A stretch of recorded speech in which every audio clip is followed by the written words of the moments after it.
For the past few weeks, Bihar has been on the boil over special intensive revision of electoral rolls just ahead of the assembly elections in the state. The Supreme Court today is hearing a bunch of petitions filed by all major political parties in Bihar, as well as the Trinamool Congress and the Association for Democratic Reforms, challenging the revision. This is Purnima Joshi asking Manoj Jha, a petitioner in the case for the Rashtriya Janata Dal and among India's foremost parliamentarians, why there is so much consternation against what should ideally have been a fairly routine exercise. Professor Jha, could you take our readers through why this normal process has become so contentious? I wish it was normal. Anyway, when abnormality defies the regime and its institutions, nothing remains normal. So, having said that, in Bihar as well as nationwide, this 9th July Bandh was declared, I think, 2.5 months back.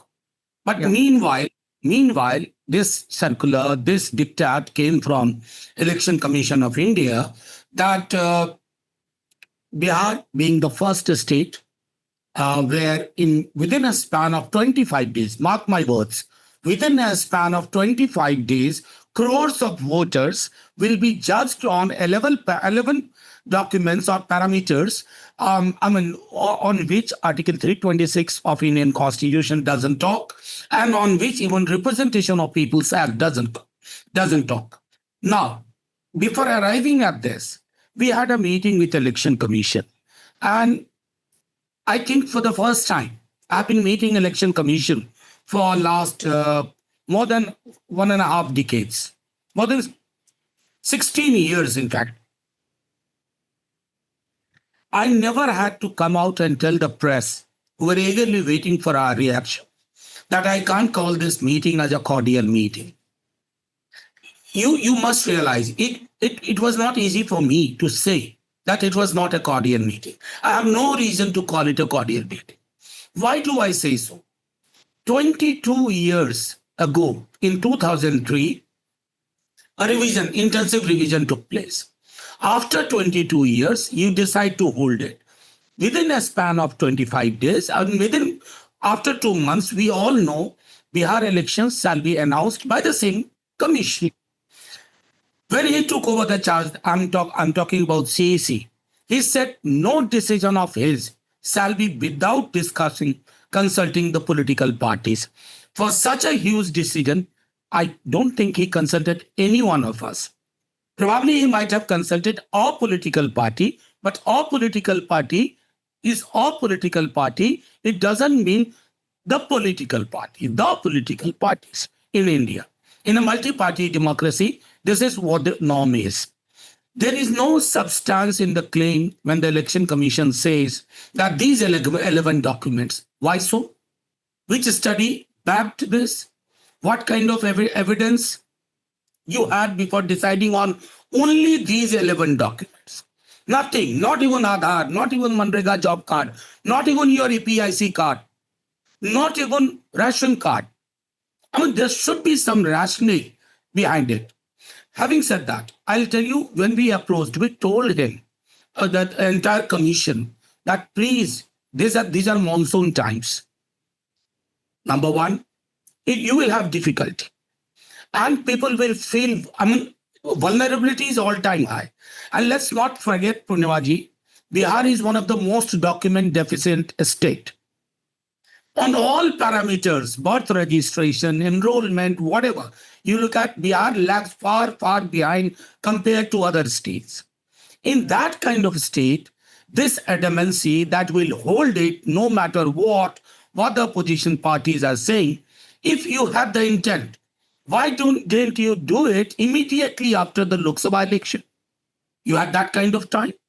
And they had a revision, right? As far as I understand, in January 2025, this year itself, they had a revision of the rules. At that time also, they could have decided to... Exactly. That's what I'm saying. This revision is an ongoing process. I'm telling you, I'm reading a book, How India Became Democratic, on Shani. And I tell you how the foundations of election commission were laid by, the idea of election commission was laid by Sukumar Sen, how it was backed by a mandate from the Constituent Assembly and subsequently our constitution itself. That mandate requires that the election commission has certain domain. This amounts to, I'm sorry to say, domain trespassing also. Somewhere people, I mean, your job is to ensure that no voter is left out.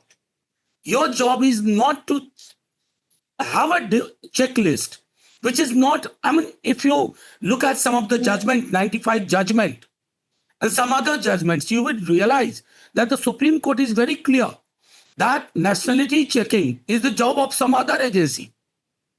Right. Your job is to, Yeah. I mean, that's what I wanted to say. And these kind of minor revisions take place around the clock, I think, all over the years.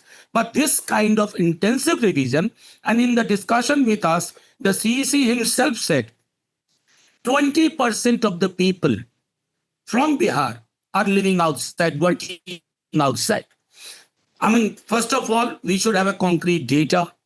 Who lives in which state from Bihar? Number one. Number one. I gave my example that I came to Delhi for studies. Immediately, I got a job in a university.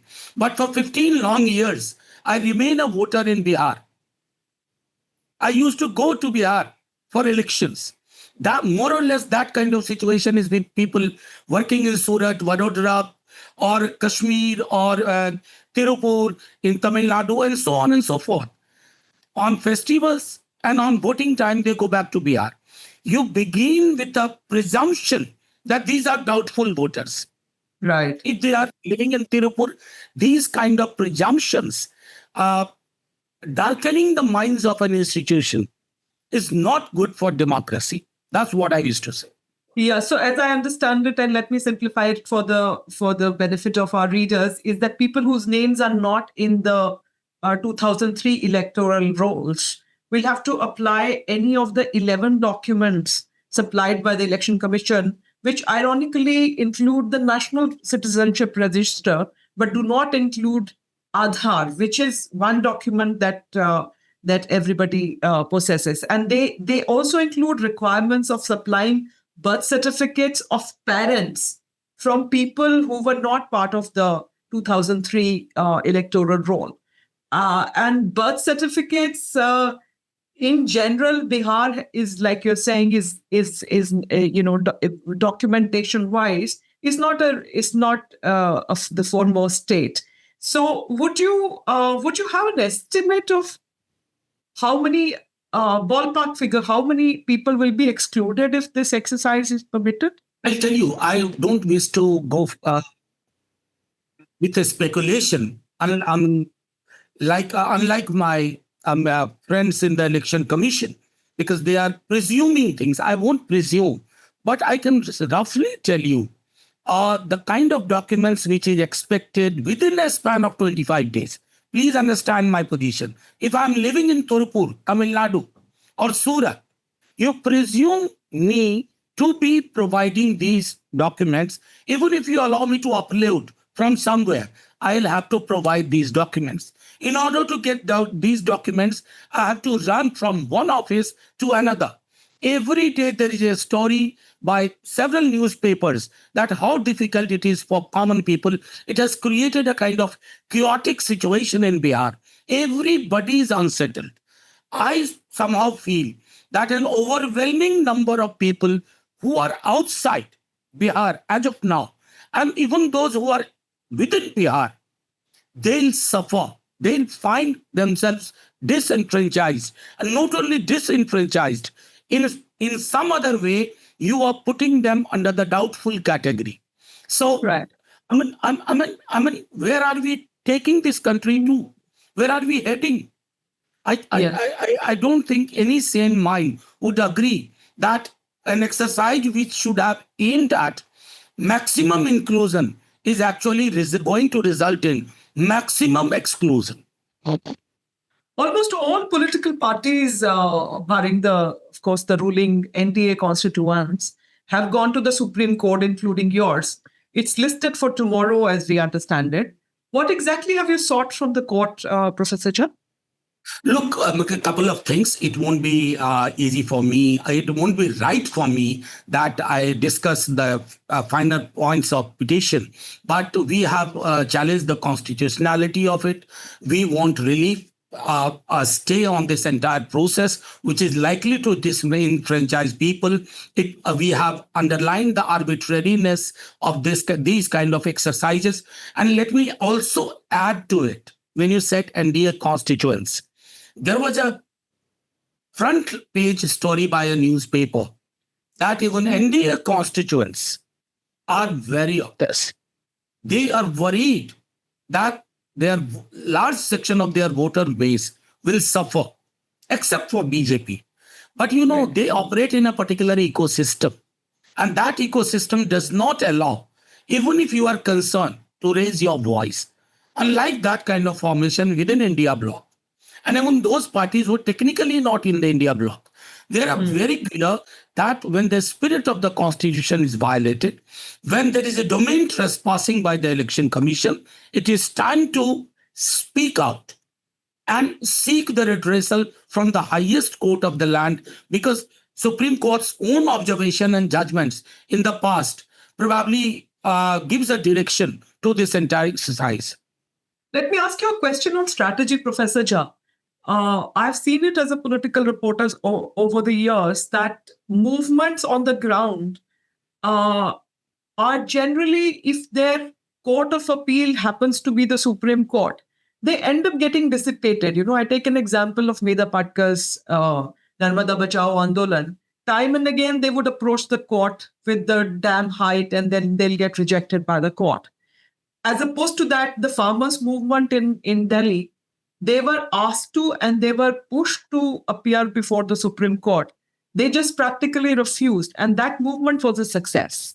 So I'm apprehending that if the court sort of dismisses your view, then would that not be a blow to the movement that is already taking place? People are agitated on the. Look, first of all, again, this is a speculative question. I'm a teacher, I'm a student, and I teach this paper, movements in my department, in my course, Masters in Social Work. And I have many examples about movements which were successful, movements which were not successful in terms of, if you count, tangible results. Movements such as, I'll tell you, French student movement did not succeed, technically speaking, on movement parameters, the stated goals of the movement. But French movement changed French politics, French culture, and French capitalism of that time. Right. So I wish to say that we have approached the court in the sense that we believe that this has to be fought at both the levels. At the level of people, we are going to them. I think the mobilization which people have seen today, it was not only the opposition parties. It was a spontaneous kind of people coming together. Because, everybody is pareshan. They don't know. How will I get this document?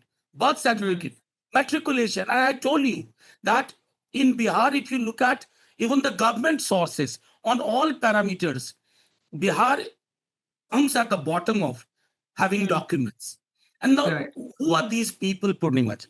Mostly poor people, Dalits, backwards, ABCs, Muslims.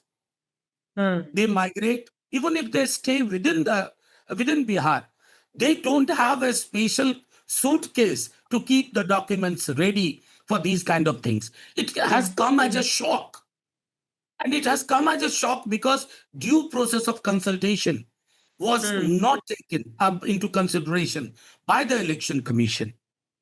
Yeah, and even the sort of possibility of it being completed in time, and how, like, there is a survey today being reported by Yogendra Yadav's team from the ground. They've done a survey in different districts in Bihar, and they're saying, opposed to the claim by the Election Commission that 94% of the last people on the last electoral rolls have been given the enumeration forms which they're supposed to fill, only 43% of the families had received these forms. What are your reports? Look. I mean, the same kind of thing. 3 days back, the chief electoral officer, Bihar, had a full page advertisement across all media platform, all newspapers.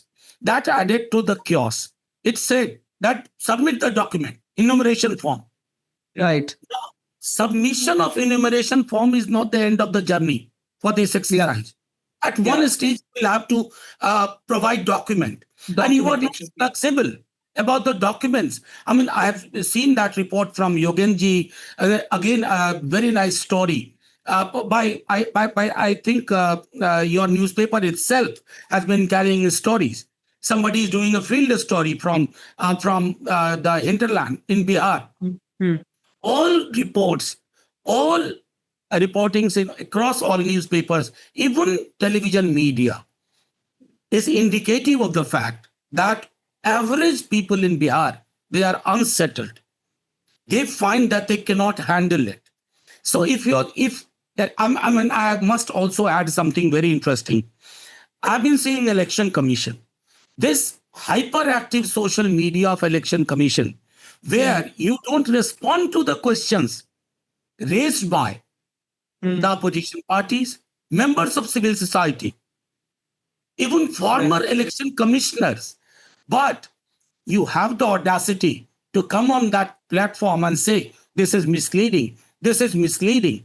I had never imagined ever that we'll engage with something like Election Commission of India and we'll feel that we are not being listened to. And I have said it earlier, and I'm telling you on your platform also, that Election Commission must understand there is a difference between hearing and listening. When you listen to different opinion, whatever you wish to do, you could do it in a better way. But if you just hear us out, I think in the best of the intention, fizzle out. Right. Professor Jha, just one more question I needed to ask about the politics of it, in the sense that, the general impression here, and you yourself said that, the people who are going to be impacted negatively, adversely by it are the marginalized, the Muslims, the pichda worg. And we believe that in the neighboring Uttar Pradesh during the Lok Sabha elections, the Pichda Gathbandhan did manage to give a setback to the BJP. They were reduced to 33 seats. And disenfranchising the marginalized communities, by and large, is believed is going to be helping the BJP. But could it also be not so straightforward, and could it also be an X factor in the elections in Bihar? Could it also lead to a kind of backlash? And it's not so cut and dried that only those voters will be excluded who vote for the opposition and not the BJP? I'll tell you, Bunyabaji, these are the questions which are in our minds also. We don't know, because the process is so tedious, the process is so confusing. And it's not only, as I said, emphatically about the vulnerable, the poor, the vulnerable, Dalits, EBCs, minorities, Muslims in particular, but also a section of poor people from caste Hindu communities. Right. They will also suffer. Now, I don't even wish to imagine it in terms of the election outcome. Because what shall we do with an election where crores of people, lakhs of people, just they are not part of it? Right. Will we call it as a vibrant democracy? Will we call our elections as a festival of democracy? Right. I mean, when people get a sense that the institution which is supposed to conduct free and fair election appears aligned, I'm not even blaming, appears aligned. What is the job of the commission? To jettison that image. How do you do that? You will speak to everyone, listen to everyone. No individual is bigger than the institution. Not certainly in an institution like Election Commission. So through you, I would appeal to them. Let's see why we are saying so, what we are saying. Right. Right. And so in the end, what would your advice be as a political person, as a spokesperson of the largest party in Bihar? Is stop this exercise, wait, and then hold the elections and then conduct it? What would your My first reaction on this would be, which Tejaswi ji has been saying, that hold the election on the basis of what you had prepared already in the month of January 2025. Hold the election. Go for wider consultation with all political parties. Don't say that these 11 documents are the only ones we will look at. Look at the fact, as you yourself said, Aadhaar card is one which has penetrated every nook and corner. Rely on that. Rely on that. And don't presume your own citizens as doubtful. Because if that happens, that becomes a norm. I think we'll have sham of democracy. Thank you, Professor Jha. Thank you very much.